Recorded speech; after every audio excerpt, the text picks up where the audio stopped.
DJ Moral Stories.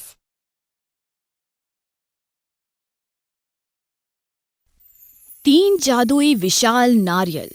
सिंकजीपुर नाम के गांव में बन्नी का परिवार रहता था। बन्नी एक बहुत ही अच्छी बहू और पत्नी थी। एक हादसे ने प्रफुल्ल के दोनों हाथों को बेजान बना दिया था। तब से ही बन्नी बड़ी मुश्किल से नारियल पानी बेचकर अपना घर चलाती। चलिए, दुकान खोलने का समय हो गया है। कितनी मेहनत करते हैं हम बन्नी, क्या भगवान हमारी परिस्थिति कभी ठीक नहीं करेंगे? पता नहीं क्या है छबीली के नारियल पानी में जो हमारे में नहीं है। मुश्किल से एक दो ग्राहक ही बन्नी के ढाबे पर आते थे, क्योंकि सारे ग्राहक बन्नी के ढाबे के सामने बने छबीली के ढाबे पर ही चले जाते थे। पर फिर भी दोनों बहुत मेहनत से नारियल तोड़कर लाते अपने घर को चलाने के लिए। दोनों ढाबे को पूरे मन से फिर से खोलते हैं, इस उम्मीद में कि आज ग्राहकी अच्छी हो। यहाँ वहाँ मत जाओ, बन्नी का नारियल पानी पियो और तरोताजा हो जाओ। अरे बन्नी भाभी, एक गिलास नारियल पानी पिलाओ तो। जब तक आपके हाथ का नारियल पानी गले से नहीं उतरता शरीर को चैन ही नहीं आता। एक तू ही तो है राजू, जो रोज आता है नारियल पानी पीने। बन्नी राजू को नारियल पानी दे ही रही होती है कि तब तक अचानक एक साथ बहुत सारे ग्राहक उसके दुकान के आगे लाइन लगाकर खड़े हो जाते हैं। हे प्रभु, आज तो अच्छी खासी शुरुआत हुई है। बड़े दिनों बाद लगता है हमारे दिन पलटने वाले हैं। और ऐसा हुआ भी। बन्नी की दुकान चल पड़ी। कई सालों की मेहनत अब रंग लाती दिख रही थी। अरे कहाँ तो छबीली के ढाबे पर जा रहा है? यहाँ आ, यहाँ के नारियल पानी वाला स्वाद तो कहीं नहीं है। कल ही पहली बार पिया है मैंने। अपने दुकान के ग्राहकों को बन्नी के पास जाता देख छबीली से रहा नहीं जाता है। ये बन्नी बड़ी तेज बन रही है, अभी इसके होश ठिकाने लगवाती हूँ। छबीली छुपकर बन्नी के ढाबे पर जाती है और उसके नारियल पानी में नमक मिला देती है। उसके कुछ ही देर बाद एक आदमी नारियल पानी का ग्लास फेंकते हुए कहता है, अच्छी ये क्या है? पैसे लेकर उल्लू बनाते हैं लोग। गलती कर दी यहाँ आकर। प्रफुल्ल उन्हें रोकने की बहुत कोशिश करता है, पर उस कस्टमर को रोक ना सका। उसे देखकर वहाँ बैठे सभी कस्टमर चले जाते हैं। बड़े खुश थे तुम लोग, क्यों? कैसा लगा? हाँ, क्यों कर रही हो तुम ऐसा? हमने क्या बिगाड़ा है तुम्हारा? तुमने ही मेरे नारियल पानी में नमक मिलाया था।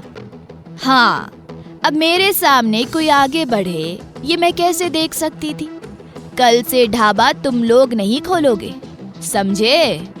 बन्नी, तुम इसकी बातें मत सुनो, डरने की कोई जरूरत नहीं है। इतने में ही छबीली अपने गुंडों को आवाज लगाती है, रंगा, इन लोगों के जरा होश ठिकाने लगाना तो। रंगा प्रफुल्ल को बहुत बेरहमी से पीटता है। क्यों मार रहे हो मेरे पति को? क्या बिगाड़ा है हमने तुम्हारा? अभी तो कुछ किया ही नहीं है। कल अगर ढाबा खुला देख लिया तो तेरे पूरे परिवार की यही हालत होगी। बन्नी और प्रफुल्ल बहुत डर जाते हैं और रोते हुए नारियल के पेड़ के नीचे बैठ जाते हैं। याद है आपको, ये 3 नारियल के पेड़ 8 साल पहले हमने लगाए थे। आज कितने बड़े हो गए हैं, कितने शुभ भी है। परसों ही पहली बार इनका नारियल तोड़कर नारियल पानी बनाया और ग्राहकी इतनी बढ़ गई, और आज ये सब खत्म हो गया। ये काम अब बंद करना पड़ेगा बन्नी। वो लोग हमें पेड़ों से नारियल तोड़ने भी नहीं देंगे, और ये हमारे पेड़ बहुत छोटे हैं। कितने ही नारियल दे पाएंगे हम? तभी उन 3 में से एक पेड़ से आवाज आती है, पिंकी, हमें इनकी मदद करनी चाहिए ना, तो करते हैं ना। प्रफुल्ल और बन्नी कुछ समझ पाते उसके पहले ही तीनों पेड़ में इंसानों की तरह आँख, नाक और मुंह बन जाते हैं। हम जादुई पेड़ हैं, बन्नी तुम उदास मत हो। तीनों तुम्हें एक एक विशाल नारियल देंगे जो तुम्हारी सारी इच्छाएं पूरी करेगा। तीनों पेड़ से एक बड़ा सा नारियल नीचे गिर जाता है, जिसे उठाकर बन्नी प्रफुल्ल के साथ अपने घर लौट आती है। रात में बन्नी पहले नारियल से कहती है, मेरे पति के हाथों की ताकत लौटा दो, जादुई नारियल। इतना कहते ही नारियल से एक रोशनी आती है और प्रफुल्ल के हाथों को छूती है, और वैसे ही प्रफुल्ल के दोनों हाथ ठीक हो जाते हैं। ये नारियल तो सच में जादुई है। ये कहकर दोनों सो जाते हैं। अगली सुबह दोनों क्या देखते हैं कि छबीली का ढाबा बंद है, जिसके कारण फिर से सारी भीड़ बन्नी के ढाबे में उमड़ पड़ती है। ये नारियल तो वाकई जादू पे जादू दिखा रहा है। प्रफुल्ल की खुशी का ठिकाना नहीं रहता। पर एक हफ्ते बाद ही छबीली फिर से ढाबा खोलती है। पर इस बार वो कई कोशिशों के बाद भी प्रफुल्ल के ढाबे को नुकसान नहीं पहुंचा पाती। ये सब क्या हो रहा है और कैसे? कोई भी मेरे ढाबे पर नहीं आ रहा और ये रंगा पता नहीं कहाँ मर गया। बन्नी पर नजर रखने की जरूरत है। अगली सुबह ठीक 4 बजे छबीली बन्नी और प्रफुल्ल के पीछे जाती है और उन्हें जादुई पेड़ों से बातें करती देख लेती है। लो मेरी प्यारी बेटिया, पानी पियो। तुम कितनी अच्छी हो जो रोज हमारी जड़ों में पानी डालती हो। तुम तो बिल्कुल हमारी माँ जैसी हो।